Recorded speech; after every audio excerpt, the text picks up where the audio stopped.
Great. So I'm going to just begin with a progress report on our genomics trial for personalized treatments in neuroblastoma. I just wanted to give, for anyone who's new to the NMTRC, a little bit about our consortium. Our mission really is to create a national collaborative effort of researchers, oncologists, to bring forward new therapies for children with relapsed neuroblastoma and medulloblastoma, with a goal of finding a cure for these patients. This consortium has grown significantly over the past about year and a half since we first came together, and really incorporates bioinformatics core as well as a clinical team, and we now have many sites across the country opening these clinical trials and making it available to kids, and hopefully not having to travel quite so much. And the clinical trials we currently have available right now, we have the phase 2 trial of nifurtimox, which Dr. Ferguson will give an update on this in just a little bit. A phase 1 clinical trial using TPI-287 as a single agent and in combination with temozolomide. This clinical trial actually was just completed this month and will be moving on to phase 2, and Dr. Don Eslin will talk about this a little bit later as well. We have a phase 1 trial with DFMO, both alone and in combination with etoposide, and Dr. Andre Bachman, who did all the preclinical work leading into this clinical trial, will be discussing this. And then we've just completed a phase 1 with finblastin and rapamycin. We have upcoming new trials this year. The feasibility trial with molecular guided therapy has actually just opened this past month, and we're very excited, and I will be talking about that trial this morning.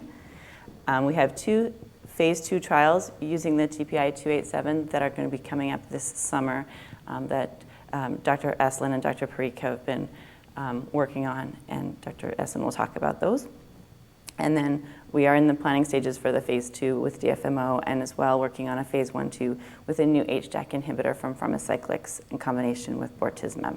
So these are some of the new trials that we'll be bringing forward. Now, why did our consortium start to focus really on neuroblastoma and medulloblastoma?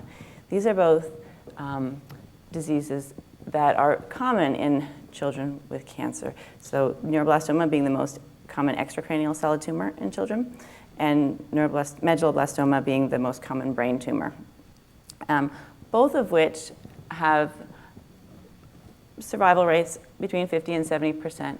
But what's challenging for us as pediatric oncologists is at relapse. At relapse for children with neuroblastoma, there is no curative therapy that we know of today. For medulloblastoma, it's still less than 10% survival after relapse, and those are the kids that we really want to focus on and hopefully make a difference. And these are young kids, generally less than 5 years of age at diagnosis. In neuroblastoma, the survival rate for high-risk patients has really been unchanged in the last 15 years.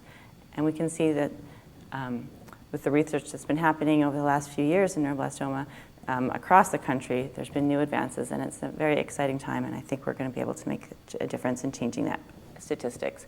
Our research goal for our consortium is first to determine the effective therapies, tolerable therapies, therapies that give children good quality of life, and then to create a multi-agent trial for relapsed children with the aim of having a successful overall survival rate. We've seen that in leukemia for the last 30 years, and now when a child with leukemia relapses, there is a multi-agent clinical trial through the Children's Oncology Group whose aim is still a curative aim at curing these children. They're not just a phase 1 or 2 trial, and we see now, even in relapsed leukemia, a 50% response rate, survival rate. And that's where we need to get to.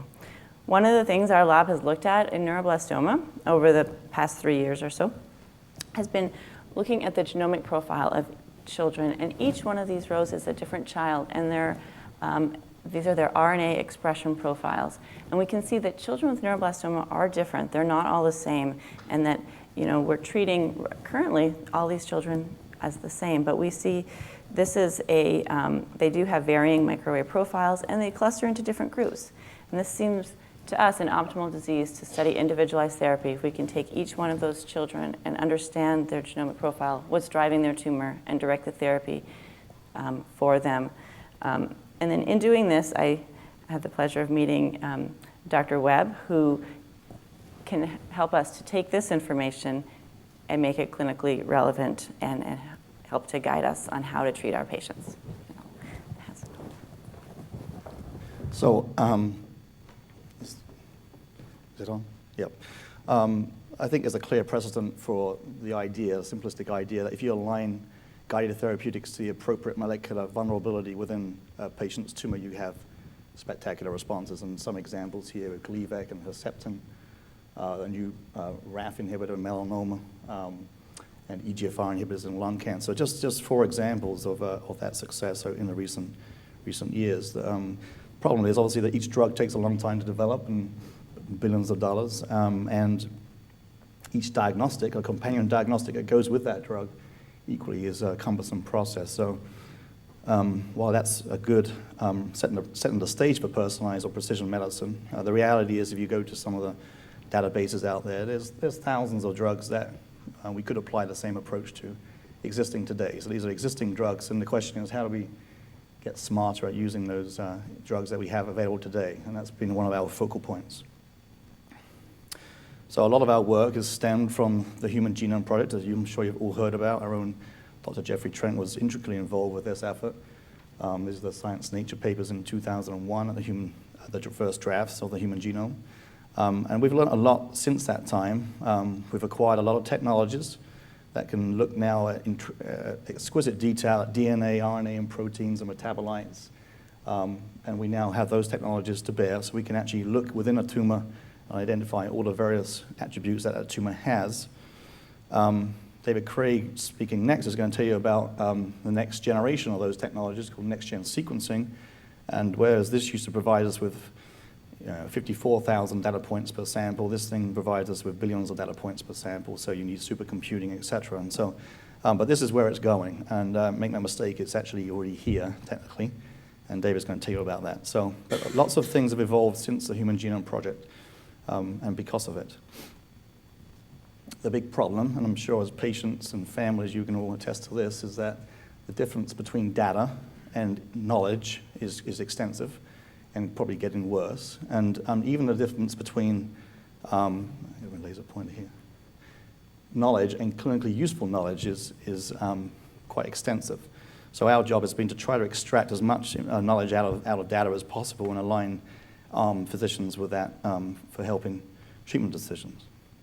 Case in point, if you search on cancer biomarkers in PubMed, remember this is just peer-reviewed scientific articles. There's 185,000 articles on cancer biomarkers, yet very few of those have made their way to clinical practice. So there's a huge knowledge gap here and utility gap. So we've been working on a workflow over the past decade or so whereby we can take patients' tumors, we can profile them using various technologies. That has to be done in a certain laboratory called a CLIA certified lab. We chose to use the Affymetrix gene chip initially, but as you'll see, that's been replaced essentially. Run it through a black box, which I'll tell you a little bit about, some of the magical algorithms that we've developed over the years, a lot of mathematics and computational sciences there. We make predictions on drugs based upon the molecular profile of a tumor, and what we do is we align the world of knowledge to that. So we actually say, okay, we predicted drug X may work in disease Y. What evidence is out there supporting that hypothesis? So we had to do all this and develop the logistics and infrastructure to make this a sort of a 5 to 10 day turnaround time. All right, so it's a sort of an engineering feat as much as a scientific feat. I won't go through this in detail, but this is our kind of timeline at the Van Andel since we got here to our first prospective patient. It literally took 5 years to create a lot of the infrastructure to allow us to do this in real time. And since then, of course, this is when we kind of met with Giselle, and things have taken off since. Some of the infrastructure we worked on is the informatics. I won't go through this in detail, but we need to collect clinical information and molecular information in the same system. That's the gist of it. So we developed our own informatics system that allowed us to capture information about patients, their samples, the experiments we performed on those samples, and then analyze all that data in the same system. Within the same informatics framework, we developed what we call the black box. This is where a patient's tumor sample comes in on the front end. You end up with a report that gets vetted, in our case, within the tumor board. And it goes through all these series of predictive methodologies, which I'll describe in some detail, but not for the sake of time. The key is each of these methods has been published, not by us, but by other people to be predictive of therapeutic response. And therefore, we decided to develop a system that can do some comparisons between those methods. And so each of these methods can predict its own set of drugs. At the end of it, you get a consolidation of that information to the physician. An example of one of the methods is really simplistic. If a drug target is overexpressed in the tumor, think about the drug. A good example of this would be HER2 is overexpressed in breast cancer, give Herceptin. All right, so again, we go to these knowledge bases, which defines all the drug mechanisms of action for a whole host of drugs. Now, how do we go through those 185,000 hits in the literature? We actually have developed text mining tools that you can't possibly read that probably, but it says that certain biomarkers, and there's one there called EPH2A, is associated with drugs sensitivity to this drug, dasatinib, and that's in the context of ovarian cancer. So what we do is we catalog that rule and apply it to other data sets, in this case prostate cancer, and that rule holds up pretty well, i.e. these sensitive cell lines express high levels of that particular marker, EPH2A, whereas resistant cell lines do not. Therefore, that becomes a rule that we can now apply, for example, in neuroblastoma. But they range a bit more complicated. We do a lot of what we call systems biology modeling. I won't go into this in detail, but genes don't act in isolation, or the proteins they encode do not. So they actually work in these complicated networks or systems, and we try to model that and say, if these red dots here are overexpressed in this patient's tumor, what's causing that? And often, if you look upstream in terms of informational flow, it's these hubs of activity here that we actually try to model using some sophisticated mathematics that I couldn't possibly explain. But others in my lab could, I assure me. And if you looked at it, if you were to look at it, these are called reticulograms for a good reason. This is what it would look like. This is actually one of Giselle's first patients. These genes are overexpressed in this patient's tumor. This is a row of transcription factors immediately downstream of estrogen receptor. Therefore, the computer predicts that estrogen receptor is causing that, and therefore tamoxifen, for example, becomes a drug target to consider. Now, physicians obviously do not want to see that sort of stuff. They want to see consolidated information and reports like this. So we've worked very hard. This is the interface, in my opinion, between science and the research and the clinical realms, is the interface. Is how do you convey the information to physicians? So this is probably the most important aspect. So a list of drugs with the methods that predicted it, with a score, and then the evidence that basically supports or refutes using that drug in that disease context. The most important thing for us at this stage is to get the outcomes of the patient. So the idea being here, if method X predicts drug Y in disease Z, and that worked, then we need to have that information come back to sort of reinforce that model in the informatics layer. If it doesn't work, it demotes that evidence. So how do we help today's patients? And this is what this is all about, right? This is a patient with neuroblastoma. In 2006, I was lucky enough to lead this group here of great physicians, multiple disciplines, across institutional lines and party lines. And Dr. Deanna Mitchell deserves a special mention for leading the pediatric side, Timothy O'Rourke and Eric Lester on the adult side. This was supported by Spectrum Health Research Department. Marcy Ross was our coordinator. We had active involvement with pathology, with radiology, with pharmacy, statistics, et cetera, et cetera. I also want to mention Michael Wazinski, specifically running the flow lab. He actually introduced me to Giselle, I think, as the cause of all this. So thanks, Michael. But this is what it's about. We met every week for a year and a half to get this protocol up and running. Ultimately, we enrolled 50 patients, both pediatric and adult, age range 3 to 80. And we assessed basically the workflow. That workflow, could we do it in real time? And the answer was, generally speaking, we could. We had some process failures, which we've remedied since. And in some cases, about half the cases, physicians used the information to change their treatment decision. And in some cases, we saw some responses. Now, I want to make a special mention to patient number 1 here. Patient, ironically, with neuroblastoma was our first patient on this study.